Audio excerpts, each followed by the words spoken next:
Have you ever noticed how the first three Gospels, Matthew, Mark, and Luke, are weirdly similar? They're called the Synoptic Gospels, which comes from a Greek phrase that basically means seen together. But when you actually put them side by side, you're looking at one of the most fascinating puzzles in history. So today, we're going to put on our detective hats and investigate these texts not just as scripture, but as historical documents. Here's our game plan. First, we'll lay out the puzzle itself. Then, we're going to follow the evidence trail back to the original sources. After that, we'll profile the authors and see how they acted as editors. We'll also look at the Gospels as pure literature, see how the heck these ancient scrolls made it into our modern Bibles. And finally, we'll ask the big question, why does any of this matter? All right, let's get right into it. The heart of this whole mystery is just how incredibly similar these three books are. We're talking about them sharing the exact same stories, often in the very same order, and sometimes they even use the exact same Greek words. But then, just when you think you've got them figured out, there are these really distinct, sometimes confusing differences. And that brings us to the million-dollar question, the one that scholars have dubbed the synoptic problem.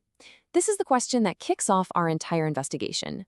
How can we possibly account for this totally unique relationship? It's a real head-scratcher. Okay, check this out. This slide shows the problem in action perfectly. This is a huge moment in the story, Peter's confession. Mark's version is super direct, right?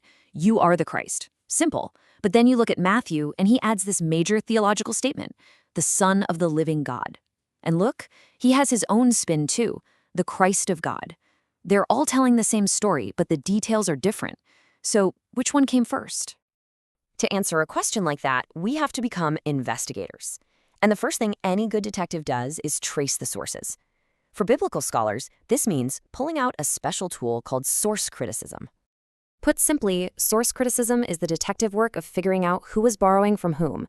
It's kind of like trying to figure out if your classmate was looking over your shoulder during a test by comparing your answers. It's all about reconstructing how these amazing documents were put together. And after centuries of debate, this is the solution most scholars have landed on. It's called the four-document hypothesis. Here's how it probably went down. Mark wrote his gospel first, making it the earliest source. Then, Matthew and Luke both got their hands on Mark's gospel and used it as a blueprint. But they also shared another source that Mark didn't have, a collection of Jesus' sayings that scholars call Q, from the German word for source, Quelle. On top of that, Matthew and Luke each had their own private material, which we just call M and L. So hold on, if Matthew and Luke were using sources, that changes everything, right? They weren't just taking dictation, they were authors. They were editors. And our next tool, redaction criticism, helps us profile these authors to understand the very specific choices each of them made. I think this quote from Dr. Brian Wintle just nails it. The gospel writers didn't just cut and paste. No way. Each of them took the material they had and they shaped it, they arranged it, and they adapted it to tell their own version of the story, leaving their own personal fingerprints all over it. So redaction criticism is all about studying that editing process. It's like being a film critic who studies the director's cuts. By looking at what an author adds, what they leave out, or what they change from their source, we can get a really clear picture of their unique agenda and what they were trying to accomplish. Let's make this real. Take the story of the Transfiguration. If we assume Mark's version is the original, you can see the specific tweaks Matthew and Luke made. Look at Matthew's column. He adds that Jesus' face shines like the sun. Now look at Luke's. He adds a totally different detail, that they went up the mountain to pray. And trust me, these are not random changes. And this is where it gets so cool. Why did Matthew make those edits? That shining face, the bright cloud, those details are meant to send a massive signal. They directly echo the story of Moses on Mount Sinai from the Old Testament. What Matthew is doing, very intentionally, is painting a picture of Jesus as a new Moses. And that's a message that would have been incredibly powerful for his audience, which was primarily Jewish.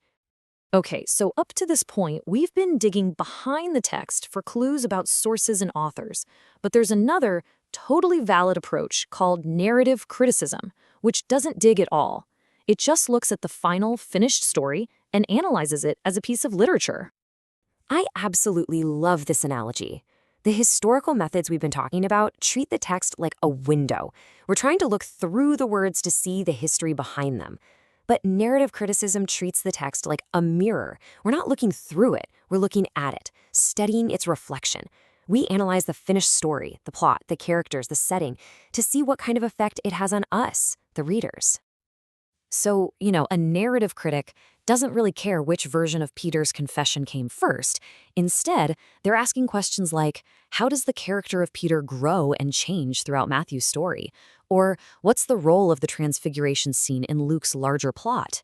It's just a different but equally fascinating set of questions. Now our investigation takes a turn. We need to secure the chain of custody. And here's the absolute shocker. We don't have a single one of the original manuscripts. Not one. All we have are copies of copies of copies. And this is where the science of textual criticism becomes absolutely essential. Textual criticism is this incredibly meticulous, painstaking process of comparing thousands of ancient, handwritten manuscripts from all over the world. The whole point is to spot the little errors and changes that snuck in over centuries of copying by hand, all in an effort to get as close as humanly possible to what the authors originally wrote. And this process has a really long history. Early on, Christians adopted the Codex, which is basically a book with pages, a huge technological leap over scrolls. Then over the centuries, we get these key manuscripts, crucial translations, and then a massive game changer in 1516, the first ever printed Greek New Testament. And get this, the verse numbers we all use to find our way around, they weren't even added until the 16th century. Want to see a real-life copyist error? In the famous Codex Vaticanus, a verse in the Gospel of John reads like this: "I do not pray that you should take them from the evil one." It feels like something's missing there, right? And here is the full verse pieced together from other manuscripts. A whole clause just disappeared. Scholars think the scribe's eye probably jumped from the words "out of the world" down to the similar-looking phrase "from the evil one," and he just accidentally skipped the whole bit in between. It shows you how easily a pretty significant mistake could be made. So how on earth do scholars figure out which version is the right one? Well, they have some really clever rules of thumb. For instance, they often prefer the more difficult reading. Why? Because a scribe copying a text was way more likely to try and fix or simplify a confusing phrase than they were to invent a harder one. By that same token, the shorter reading is often better, since people tended to add little explanations over time, not remove original text. Okay, we've used all our investigative tools. We've looked at sources, redaction, narrative, and the manuscripts themselves. So, after all that, what's the verdict? What does this all tell us about the Synoptic Gospels? Here's the big takeaway. The Gospels aren't simple, flat reports that just dropped out of the sky. They are incredibly complex, layered, and deeply human documents. To really appreciate them, you have to see all the layers. The sources they drew from, the intentional choices their authors made, their power as finished stories, and the long, messy, human process of how they were copied and passed down to us.